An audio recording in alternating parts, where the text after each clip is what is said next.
liked it. Ninth, driving for the boys. My voice shall sound as you do prompt mine ear, and I will stoop and humble my intents to your well-practiced advised directions. Henry IV, Part 2, Act 5, Scene 2.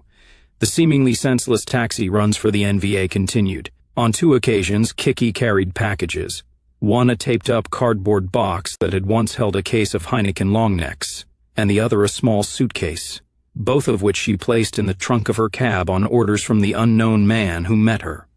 She took the suitcase to the bus station, where another man a little older than herself, casually dressed, came up to her, held out his hand for the keys, opened the trunk, removed the suitcase, and handed her back the keys wrapped in a $100 bill.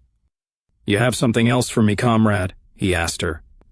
Kicky didn't dare leave the handbook lying around in her trailer, and she had been carrying it in her shoulder bag awaiting a request to return it. She pulled it out and handed it to him without a word, still in the original envelope. He silently took it and disappeared into the station. She had hoped that no one listening to her on the other end would pick up on the casual remark, but she underestimated Lainey Martinez's acuity. She was picked up at the end of her shift by an unmarked detective car and taken into the Justice Center, taken to an interrogation room, and seated behind a metal table bolted to the floor. Martinez came in with a digital recorder, and without a word she walked over and swiftly handcuffed one of Kicky's wrists to a U-bolt set into the table just below the edge. Ignoring her protests, Lainey sat down, took out a small digital recorder, and played back the brief conversation outside the bus station. "What was that about, Kicky?" she demanded coldly. "I gave him back the party handbook they gave me," replied Kicky, looking her in the eye. "They gave me the general orders too, and I tore them up and flushed them. You people have enough on me already. I'm not giving you an excuse to frame me even more than you have already, by letting you catch me with illegal documents on me." "I see," said Lainey. "I'm saddened that you somehow still seem to feel that you are in control of this situation, Kristen, but not surprised." She got up, walked to the door, and gestured. 2 people entered wearing unmarked blue serge coveralls, one a large man with varnish-colored skin who seemed to be some kind of Polynesian, and the second a thin, middle-aged white woman. The man was carrying a metal suitcase and the woman a black bag like a doctor's kit. "Kristen, these are special technicians who work for us. They explain things. Right now, they're going to explain to you, in terms that you cannot fail to understand, what happens to white crack whores who try to play games with the Portland Police Bureau. Are you familiar with what is known as the Dershowitz Protocols?" She looked at the 2 blank-faced creatures in coveralls. "Don't leave any visible marks," she said, and then she left the room. The metal suitcase turned out to contain a large battery and some electrical apparatus. The black bag contained, among other things, several hypodermic syringes.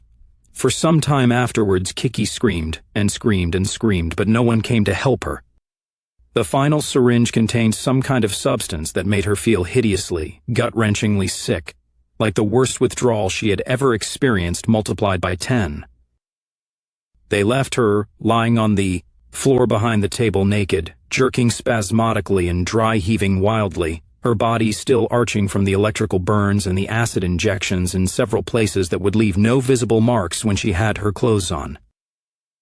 She thought she was having a heart attack, that she was going to die, and in her agony she even tried to pray to God to receive her soul, but she passed out instead. A few hours later, Lainey Martinez came back, leaned over and gave her another injection that woke her from her semi-comatose state and seemed to ease the pain a little, and said to her, "Get dressed. As a further punishment, you will not see your child again, not for 1 month. Fuck with me ever again, over the slightest thing, and that's the end." For the time being at least, Kicky was completely broken and cowed. There were no more acts of defiance.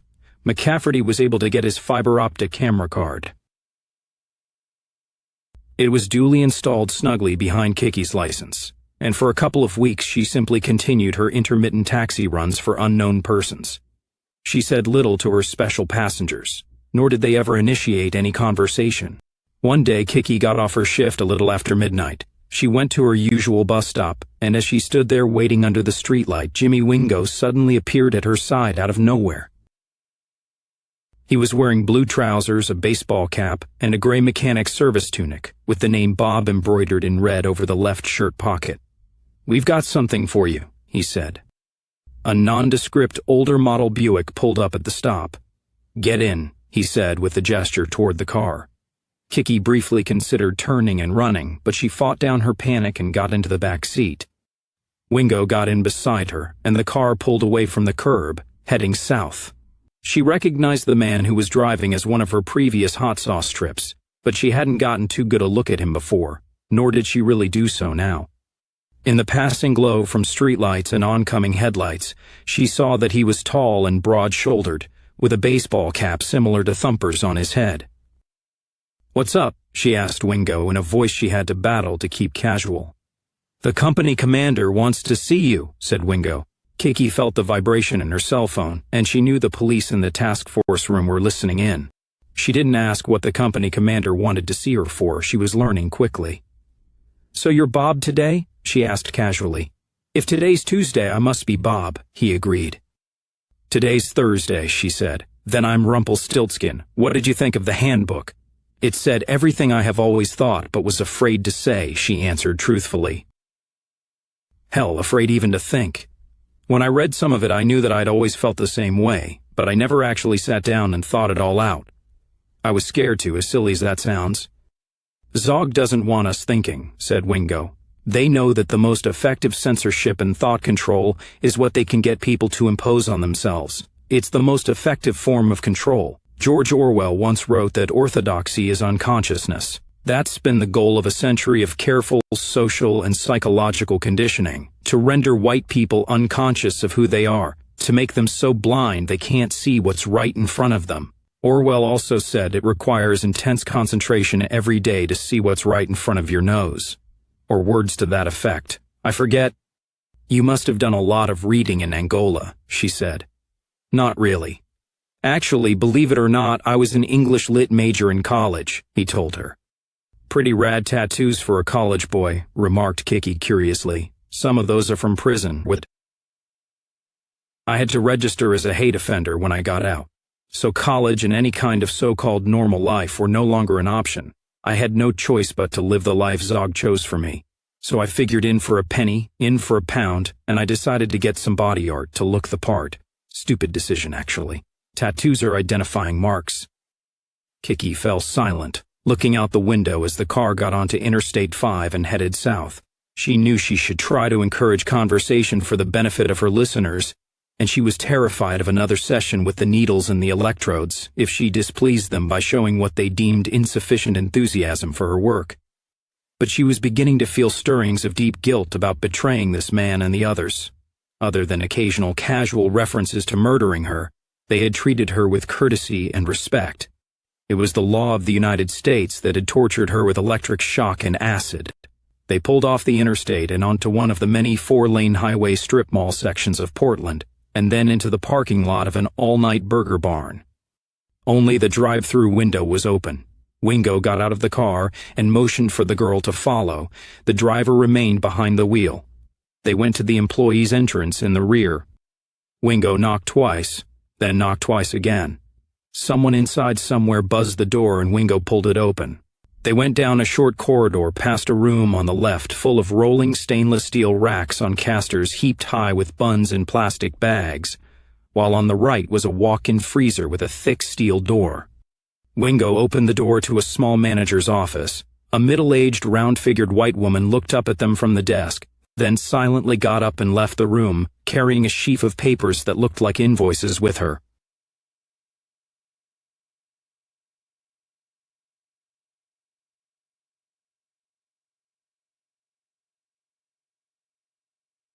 Have a seat, said Wingo, not behind the desk. They both sat down in plastic chairs. Kicky found herself studying a flyer taped to the wall, detailing how healthy and nutritious all Burger Barn's menu items allegedly were, and how many calories and grams of fat were in each product. The door opened, and a slim young man dressed in jeans and a tan polo shirt walked in and sat down behind the desk. He looked even younger than Kicky, almost like a high school kid. His auburn hair was clipped short and neat, not exactly a military-style buzz cut, but close, His face was slim and angular, his nose sharp, his lips thin, and his green eyes glittered like ice crystals. He wore a Browning high-power automatic on his hip and a clip-on holster. "I'm Lieutenant Billy Jackson," he said without preamble. He did not offer to shake hands. "I'm the officer commanding a company, 1st Portland Brigade. I'm telling you my real name instead of using a code name because I'm a wanted man by the Zionist authorities and my picture has been all over the media, not to mention every post office wall in the Northwest, so it would be pointless to try to conceal my identity from you. Miss McGee, I have spoken to many of the comrades you have been assisting with transport over the past few weeks, and they have nothing negative to report about your performance. You have been interviewed by this comrade here, Comrade Bob, and also by a lady from up north. You have now read the NVA's general orders and the party handbook. I'm asking you now if you are prepared to proceed to further training and also assist in active service operations on a higher level." "Yes," said Kicky with a nod. "I mean, yes, sir. Pay dirt," hissed Laney back in the Operation Searchlight Task Force room, headphone to her ear. "Our first major terror suspect." She gave a thumbs up to McCafferty and Jarvis. "And as many bombings," replied Laney with a nod. "Not to mention treason due to his part in the Coeur d'Alene insurrection against the United States." "Muthafuka," was Jamal Jarvis's contribution to the conversation. "I understand that at your last conference with us you expressed reservations about killing people," Jackson went on, his voice quiet and polite. "We will respect those reservations, but you understand that this will rather limit your usefulness to the cause. I'd like to ask if you've thought any more about it, and if you are prepared to overcome these reservations for the greater good of our people, and for a future in freedom for yourself and your daughter." "I think so," said Kicky with a nod. "I've realized that if I am a part of the NVA, I bear moral responsibility for everything the Army does, and I can't escape that. I also know if the feds catch me, they'll kill me or torture me, and it won't make any difference what I did or didn't do. I think some cops just get off on torturing people. If I'm going to do the time, I might as well do the crime." "You're sure?" asked Wingo. "You mean will I freeze up when the time comes for me to pull the trigger?" "I'm pretty sure I won't," Kicky told them. "Now I am, anyway." "We won't start you with a hit," said Jackson. "However, we will need you to take a bit more involved role. There have been some tactical developments, which demand we move newbies up a little bit faster than we would normally like. There have been some arrests and EIs and other losses recently, and we find ourselves in need of more people for certain assignments, more dangerous assignments. This is a bit rushed, and I would have liked to use you on more support-related jobs first to bring you up gradually. But we're a tad short of button men now, and that means we need them all shooting, not driving. Accordingly, we need new wheelmen, or in your case wheelpersons, to drive selected comrades on terminations, corporal punishment missions, expropriations, and possibly some end-of-die attacks." "EOD?" asked Kicky. "Explosive Ordnance Delivery," said Jackson. "We need you to drive for other volunteers who will be shooting people, beating people, pulling off armed robberies, and planting bombs." Kicky gulped. "Yes, sir, I'm willing, but won't my cab be kind of conspicuous for that purpose? I mean, what if some eyewitness gets the number? We'll provide the vehicles. Actually, we'll provide other cabs in some cases," said Jackson. "Brigade will be boosting some from Excelsior and Yellow and Checker as well. Take them to one of our chop shops and have them re-detailed every time someone goes out, change the number and the ads on the back bumper rack, that kind of thing. Vans are still best for most jobs, of course, but the cops are getting wise to vans and pickup trucks. Also, we need more boy-girl couples. They're starting to profile and pull over any car or truck they see with 2 or 3 white men in it. We need to start varying our transport on active service missions, with everything from cabs to motorcycles to fake ambulances, you name it. We may decide to move you completely underground if we feel you may have been recognized or compromised in some way. I trust you're not overly attached to your career with Excelsior Cab?" "Oh no," said Kicky with a rueful chuckle. The dispatcher Singh had been getting unpleasantly importunate of late. Someone had informed him that Kicky was a pro, or at least an ex-pro, and he was becoming surlier over her refusal of his offers of cash for sex. "What about your daughter?" asked Wingo. "My mom will keep her," said Kicky. "Indefinitely?" asked Jackson. "Actually, I think she kind of wants to," Kicky told them with a sigh. "She thinks I'm a bad mother, and I guess I am.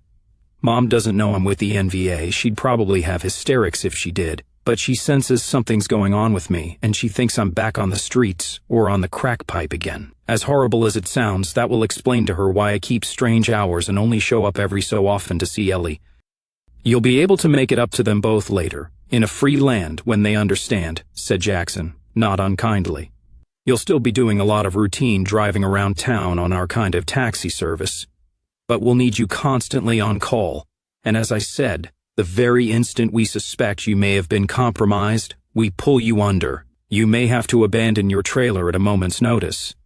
Anything keeping you there? In that shithole? Nothing at all, said Kicky, shaking her head. Maybe I can get the hell out from under some of their bugs and surveillance, she thought. Okay. For the time being, we need you to keep your job at Excelsior, but you must keep us apprised of your work schedule so we only call on you when you're off duty. He took out a cheap, prepaid cell phone from the desk drawer. I'm going to give you this, so you can contact us in the event of any kind of change in your schedule or anything else you think we need to know. Make sure you keep the battery charged. There are 3 numbers pre-programmed into this phone's memory. Use any one of the 3, never the same one twice in a row. You will probably get a different person every time. When someone answers, you will identify yourself as Jody. If a man answers, it will be your friend Bob here, even if it isn't him. If a woman answers, it will be your friend Melissa. You will make a few casual comments about the weather or about the new shoes you bought or something innocuous of the kind, and then you will mention that you won't be able to make it for some unspecified date or social function because your schedule has changed and you have to work such and such a time on such and such a day. Do not stay on this phone more than 3 minutes, max. Got all this so far? Got it, said Kicky. Bingo, cried Laney jubilantly back in the task force operations room. At last, we've got our first uplink. Keep this phone with you at all times somewhere you can hear the ring, Jackson continued. If we text you with the words Burger Barn, we want to set up a meet with you, and probably give you an assignment that will take some hours, so come prepared to go into action. You will have several meeting places, each one of which will be linked to a number. Burger Barn 1 means to go to a certain place, Burger Barn 2 means a second place, etc. When you get such text messages, you will drop whatever you're doing and get to the meeting place as soon as you can. These meeting points will change regularly, and you're going to have to remember a lot. Bob, on your way back, go over all of this with her again, and then again. Make sure she has all this by heart. She will, Wingo assured him. I don't have a car of my own, said Kicky. I'll have to get to the meeting point by bus. That has to change, said Jackson. You'll need transport. Stand by that phone and we'll get you a car in a couple of days. A clean one. Legitimate pink slip and license plate. When we call you, you will come to the meeting point in your own car and switch to one that we have assigned to the mission, which you will drive. There will be 1 to 3 other comrades going with you. One of them will be in charge. You drive wherever the team leader tells you to drive and do exactly what he or possibly she tells you to do. Nothing more and nothing less. You may also have to escape and evade a police pursuit if anything goes wrong, which is one reason I'm a little reluctant to use someone as relatively untried as yourself. But needs must be met, and everyone has to start somewhere. It won't be anything too heavy at first. Bluntly put, we don't want to give you too much to fuck up if you do fuck up. We need to see how you handle yourself under pressure. Brother, if only you knew, thought Kicky to herself. Do you understand all this, comrade? I understand, said Kicky. Any questions? Asked Jackson. Do I get a gun to carry? Asked Kicky. Do you have a personal firearm? Asked Jackson. No, I'm not legally allowed to own one, she told him. Convicted felon. Jackson rubbed his chin. Right now you're not an actual volunteer, you're an asset, and if everyone has done their jobs properly, the police shouldn't know about you. If you get caught at a checkpoint or some other casual street search and you're strapped, that could simply land you back in prison with no benefit to the army. Don't pack. For now. On assignment, you will be issued a handgun in case you need to use one, which you will then return at the conclusion of the mission. Okay, said Kicky. Look, at the risk of sounding too curious, just when do I cease being an asset and become a Northwest volunteer? Is it like the mafia? Do I have to make my bones and swear a blood oath or something? Jackson allowed himself a wintry smile. Actually, we do call a first kill making our bones, but it's pretty simple. No blood oath or mysticism. When I say you're in, you're in. Anything else? Guess that about covers it, said Kicky with a nod. Covers it, sir. Jackson stood up. Wait for our call and we'll get that car for you. Without another word, he walked out of the room. Back in the task force room, Lainey shook her head in wonder and concern. Methodical, organized, efficient. That whole meeting lasted what, 10 minutes? Do you know any of our own people who can conduct a briefing and get as much done in that time? We're getting an idea of what we're up against, said McCafferty. I thought that was the point of the whole operation. It is, said Martinez. And the answers we're getting are shaping up pretty scary. Kicky found Lainey Martinez and McCafferty waiting for her at her trailer when she got in at about 2:30 in the morning. Lainey simply held out her hand and Kicky handed over the wireless phone the NVA had given her. McCafferty pulled an electronic meter of some kind out of his briefcase and ran it over the phone. That looks like something out of Star Trek, commented Kicky. I don't want to risk taking this cheap thing apart and maybe breaking it, said McCafferty. First thing we need to do is to see if this model came with a GPI, either installed already, or if the Goots installed one to keep track of you. Nope, no satellite signal. Looks like your new racist buddies actually trust you, Miss McGee. Unlike you, thought Kicky. Then the more fools they, said Lainey. Punch up those numbers, Andy. He did so. They're masked. Hang on. He diddled with the meter and ran the rod over it again. She pulled out her notebook. Can you read the numbers? Yes. Here they are. He called out 3 telephone numbers, which Lainey jotted down. Damn. I recognize the series. They're all throwaways like this. 3 different models. Not unexpected. Can they be monitored? With what we've got? Maybe, said McCafferty. Portland PB can access local cell sites, of course, but there's so much traffic that in order to pick these 3 phones out of a city this size every time they activate, it will require a fairly complex program. I can set that up, and we can do it automatically and have the data fed into our computer system whenever they use the phones, but that would mean outside access for our system, which you said you don't want. Or I can just have the data recorded on CD, and that will help us track them. But we won't have any real-time tracking capability, and by the time we get the info, it might be hours old. The other alternative would be to have full-time manual monitoring, which will mean more people, 3 shifts of them for 24/7's coverage. Damn it, muttered Martinez. There's too many cooks in this soup already. Should I even bother to suggest bringing in the FBI and using their much more advanced satellite monitoring systems, which can provide real-time coverage on any wireless phone anywhere in the world?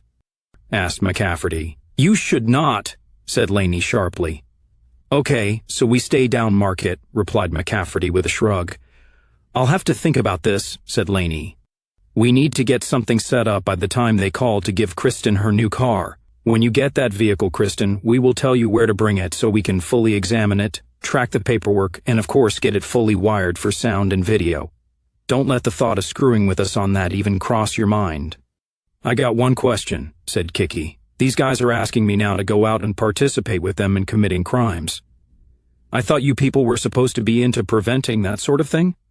Don't be a smartass, snapped Lainey. No, I mean it. Suppose I'm driving them around one day or night, and I see they're about to kill somebody.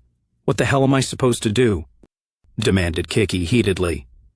We can't make an omelet without breaking eggs, replied Lainey. She simply hoped Chief Linda Hirsch would agree with that assessment. It's a matter of prioritizing, said Linda Hirsch later that afternoon, after Lainey and Jarvis had played the recording of the Burger Barn meeting for her and explained the increased stakes in Operation Searchlight. I agree with your views on the matter, Sergeant Martinez. There is precedent.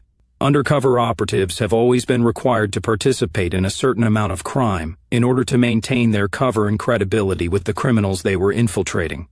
However, most departments have always drawn the line at homicide. Most state and local departments anyway. Federal is a different matter. The question here, Chief, is do we prevent one homicide and most likely lose the opportunity to prevent hundreds and maybe even thousands of homicides down the line? Asked Lainey. So far as I am aware, We have achieved the only successful penetration of the NVA by any law enforcement agency in the country. I don't need to spell out the implications for you, but surely we have to understand that given the terrorist nature of the organization we are targeting, sooner or later they're going to commit acts of terrorism with our operative present. It's inevitable. It's what they do.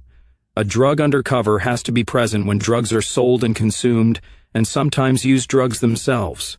A hate group undercover has to be present and participate when hateful speech is uttered, and do so convincingly themselves. How long do you figure before this woman is called upon to participate in an actual murder? Asked Hirsch. Judging from what Jackson said last night, it could be any time, and the way they've got it set up, we won't have much advance warning, Laney told her. So what do? We can track her through the GPI we have on her, and maybe move in fast enough to wherever the scene is to stop the homicide and take out the NVA hit team.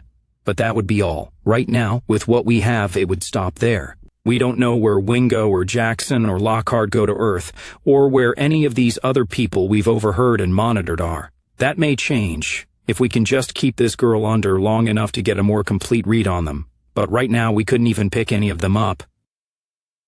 Wingo? Asked Chief Hirsch. Jarvis spoke up. James Renard Wingo, age 30, born in Thibodaux, Louisiana. We've identified him as the man called Thumper and also Bob. His reference to Angola tipped us off, plus we found his prints in the house in Gresham.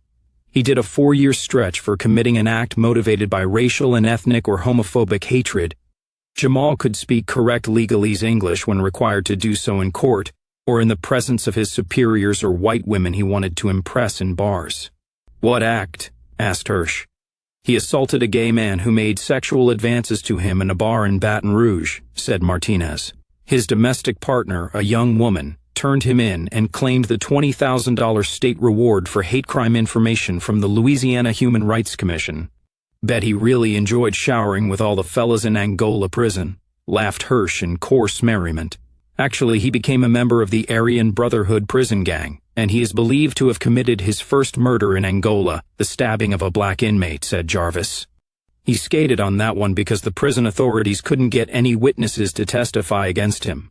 Ugh, another one of the NVA's charming revolutionary heroes, growled Hirsch. Sergeant, there is a whole gang of that kind of man operating in our city, and they're killing people every day. We have to roll up their whole organization, and it looks like there's not going to be any pretty way to do it. But we must prioritize. The first thing you have to clearly understand is that I know nothing about any impending homicides. Of course not, ma'am, said Martinez neutrally. I mean that, Sergeant. Neither of you is to tell me anything about any such impending event, now or ever.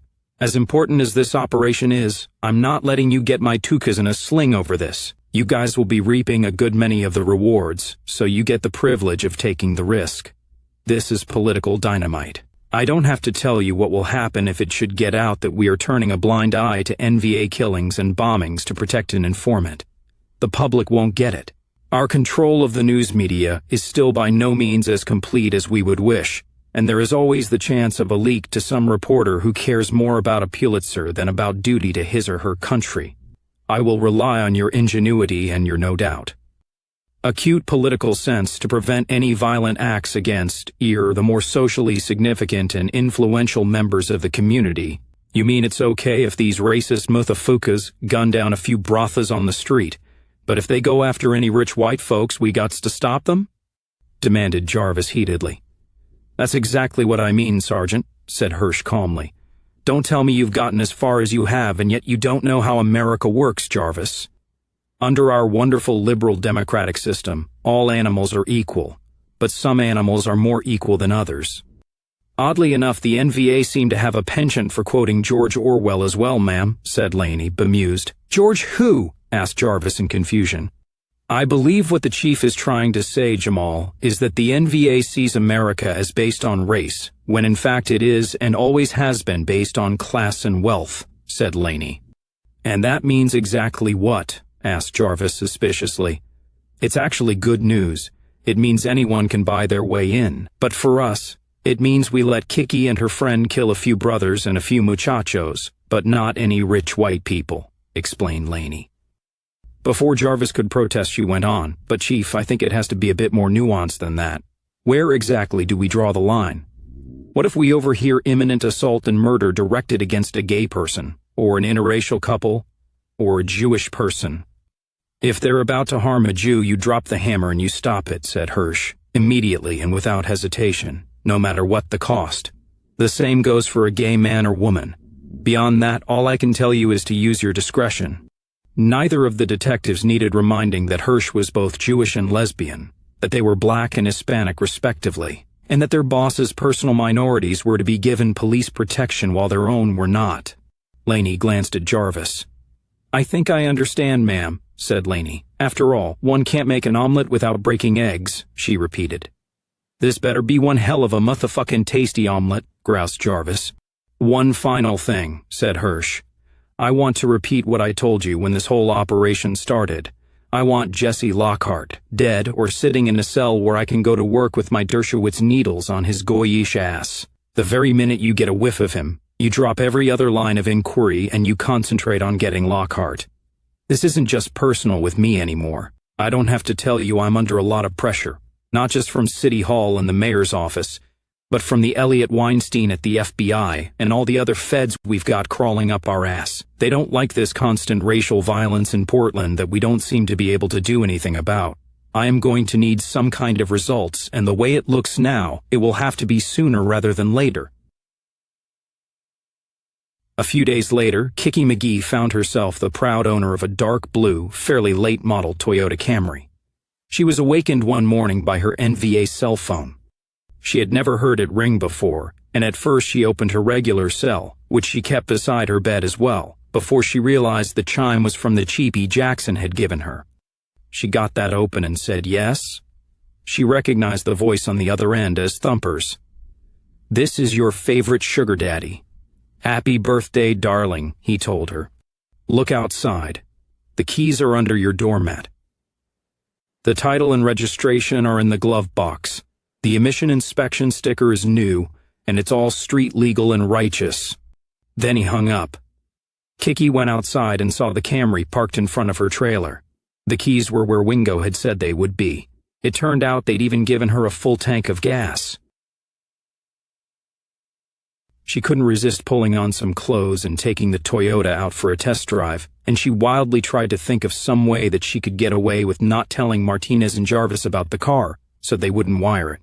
Then she remembered the strange woman's blank face like a wax mask as she had inserted the acid-filled needle, and any thought of resistance collapsed. She duly called in to her handlers, and at their direction brought the Camry to a garage attached to a Portland police station, where McCafferty carefully installed fiber-optic microphones, cameras, and a separate global positioning indicator. Kicky had explained her work schedule to Wingo on the drive back from the burger barn, under which she had Monday and Tuesday nights off, and the next Monday at about 3 o'clock she was just coming out of the Safeway when she got a text message. She sighed and called Laney Martinez on her regular phone. When she answered, Kicky said, I just got texted. They want me at Burger Barn 2. That's the corner of Magnolia Street and 31st Avenue. This looks like it... All right, we'll go on alert, said Laney. You know the drill. Do what you're told to do like a good little terrorist. Including killing somebody, maybe? Asked Kicky. You never did give me a straight answer about that. Do whatever you have to do to maintain the integrity of this operation and let us worry about when to intervene, said Laney authoritatively. In other words, you don't give a damn about anybody else but yourselves? Don't worry, I got that a long time ago. One more thing. If this goes off okay, I want to see Ellie and my mom. You want to treat me like a naughty child, okay? You spanked me and you sent me to my room without supper. But I've been a good little girl, and I want to come out of my room now. Let's see how this plays out, and then I'll think about it, said Laney. Now go play with your dirty little friends. Laney hung up. Kicky put her groceries in the trunk and drove to the meeting point. It wasn't rush hour yet, so the traffic wasn't too bad. She found a spot on Magnolia Street and parked, then walked to the corner. A powder blue Nissan pulled up beside her. She looked over and saw Thumper Bob was driving. Hop in, he said, opening the driver's side door and sliding over to let Kicky take the wheel. Sitting in the back seat was a third person, a middle-aged man wearing a cardigan sweater whom Kicky had never seen before. Hang a right on 31st, directed Wingo. Watch your speed and make all your signals. Keep an eye out for cops, and don't do anything to attract attention. The plate on this car should run clean, but we're packing, and you don't want to get pulled over. You know the Mighty Mart down the road here? Yeah, said Kicky. Pull into the parking lot and park as close as you can get to the C-1 column. We're meeting the second car there. Second car? She asked. We always take 2 cars on a tickle, sometimes more, explained Wingo. Tonight will be 1 lead car with the assault team in it, and 1 backup to scout and run interference if necessary. This is the backup car. The action itself will be carried out by the guys in the lead car, 2 of whom are first-time outers like yourself, if that encourages you. I'm the team leader for the mission. Normally I'd be in the lead car, but since this is kind of a training run, tonight I'm here more to observe, to see how you all do. Kicky pulled into the parking lot of the giant store and was able to find a space almost exactly under the C1 sign on a lamppost. Okay, back in park, directed Wingo. Anytime you can, always back in park so that if you have to beat feet quickly you can see where you're going and floor it. Kicky complied and turned off the engine. The gentleman in the back seat is Mr. Rogers. Mr. Rogers, this is Comrade Jody. Hey, said Kicky. Hey, Jody, said Mr. Rogers. It's a beautiful day in the neighborhood. So who are you tonight? She asked Wingo. He gave her a boyish grin. Hell, everybody in Alpha Company knows my real name by now, and I'm sure the cops must have figured out that I'm around.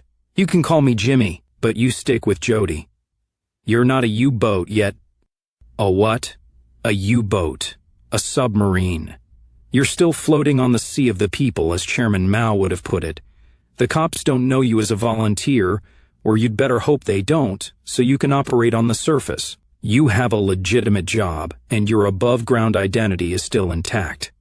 Later on you might have to submerge, become a U-boat, but we try to keep as many of our people operating in the open for as long as we can. Saves a lot of hassle with false ID and covert movement, so forth and so on. A mellow beige Crown Victoria passed behind them, and the driver deftly backed into a space 2 cars down. Be right back. Wingo got out and went over to the other car, and spoke with the driver through the window. I have something for you, Jody, said Mr. Rogers from the back seat. He handed her a pistol. You know how to use one of these? Yeah, mostly from watching movies, though, said Kicky, hefting the piece. I used to carry A, when I was working this one job I used to do.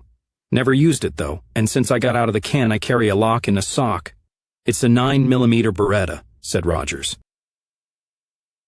No, don't fuck with the slide. You have one round up the spout. You see the safety? Yeah, there, that little lever. It's on. That's the best way to carry when you're packing, because you might not have time to jacking around if things break bad, or you might get a jam, although that shouldn't happen if you've taken proper care of the weapon. Plus, somebody might hear you lock and load if it's a surreptitious kind of situation.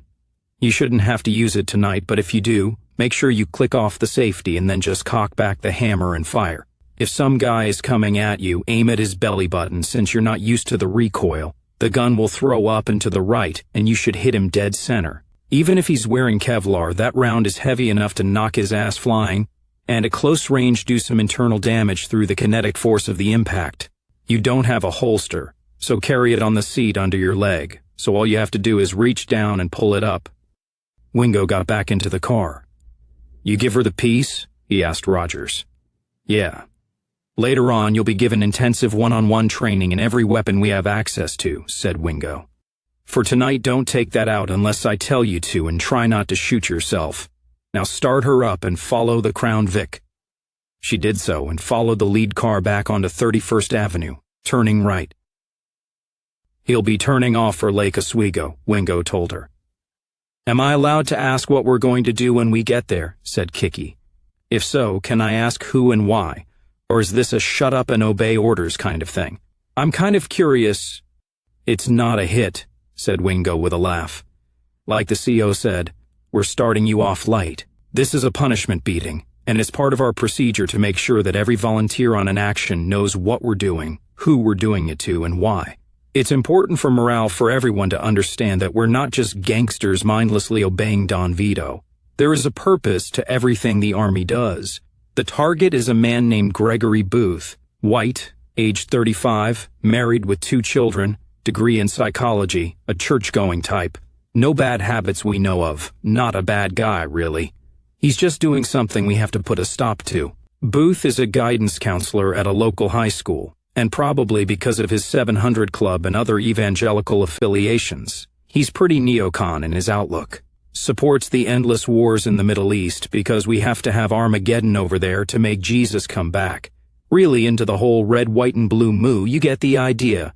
The saddest kind of enemy we've got, a white man who has bought into the whole American bill of goods and really believes it. You remember what I said about George Orwell's comment, that seeing what is right under one's nose requires a constant effort. Booth either cannot or will not make that effort.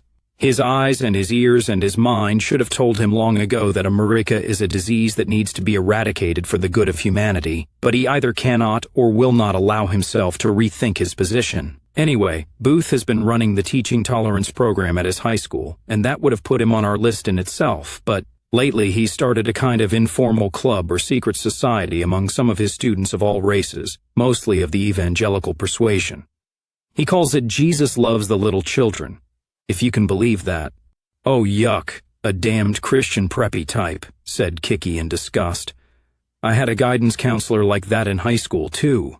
He wanted to save me from my life of sin, and then one night he decided he wanted to do some sinning with me himself. Bastard. Actually, this guy seems to be fairly straight up. We haven't picked up on anything like that, conceded Wingo. But this little club of his has another kind of sinister undertone to it. It involves the kids in his circle listening in on the other students, doing some snooping in lockers and notebooks and bathrooms and so on, and reporting back to Booth on anyone, student or teacher, who says or does anything politically incorrect or that might indicate racial tendencies or even sympathy with the nationalist cause. The party has ears in all the high schools, going back to before the 1022 revolt, and we got wind of it pretty quick. He's not collecting that kind of information for nothing. He's either passed it on to Zog already, or else he's about to do so. This doesn't sound like an actual law enforcement operation. Too amateurish. We think he's just a self-appointed guardian of public morals like so many Christians are, running a game on a bunch of dumb kids who think it's cool to play Nancy Drew and Hardy Boys for truth, justice, and the American way. Betray a bigot for Jesus, that kind of shit. So tonight, some of the boys are going to have a quiet word of prayer with Mr. Booth, using some blunt instruments. So why not just kill him? I thought General Order Number 7 gave the death penalty for informing, asked Kicky. Not exactly, corrected Wingo. It says field commanders have authority to deal with it at their discretion. True, usually informing means a bullet in the head, especially if it's for money, but sometimes it needs a lighter touch to send the right message. The message we're going to send tonight works on multiple levels. First, it tells Booth and anyone who may be tempted to emulate him that if you fuck with the NVA, we will find out about it, and very quickly. Secondly, it lets whites know that we really don't want to kill our own people unless it's absolutely necessary, and of course we don't. Like the old man said, this will inevitably turn into a civil war between whites. And once all this is over, the survivors of both sides are going to have to live together in the Northwest Republic. We're looking ahead to that time, and we want to create as little bad blood as possible. Finally, there's the religion thing. Killing Christians only encourages them. They thrive on martyrdom, and persecution is largely the secret of the faith's survival for all these centuries. We don't want to make Booth a dead martyr. We want him to be a visible wreck in a wheelchair eating through a straw for some months, in clear and evident pain. Everyone will know that we could have killed him if we'd wanted to. We can only hope that most folks will understand this and draw the proper conclusion. Okay, here's the turn. Kicky followed the Crown Victoria down a broad, tree-lined residential street. The afternoon was overcast but not raining and visibility was good. This street will be our action zone. Drive down it slow but not too slow. We always do one preliminary pass through a target zone, but only one, so as not to attract attention. You have to check the whole area out in one sweep. As you go by, check every parked car on your left since you're driving. Your partner will always check on the right, in this case Mr. Rogers. Look for anyone sitting in parked cars or any vehicle with tinted windows, which will be a cop car. Also, any parked vans or trucks on the street or in driveways that might contain enemy troops in ambush. Look for linemen and cable guys up telephone poles, gardeners in yards who don't seem to be gardening. Anything that looks out of place or might indicate that something isn't right. Look for anything that might block your escape route. Now, glance over on your right. The Redwood Brady Bunch split-level ranch special? That's Booth's house. The SUV in the driveway is his, so he should be in... Wingo checked his watch, probably within about 5 minutes of starting out on his daily jog. We've been clocking him for some days now.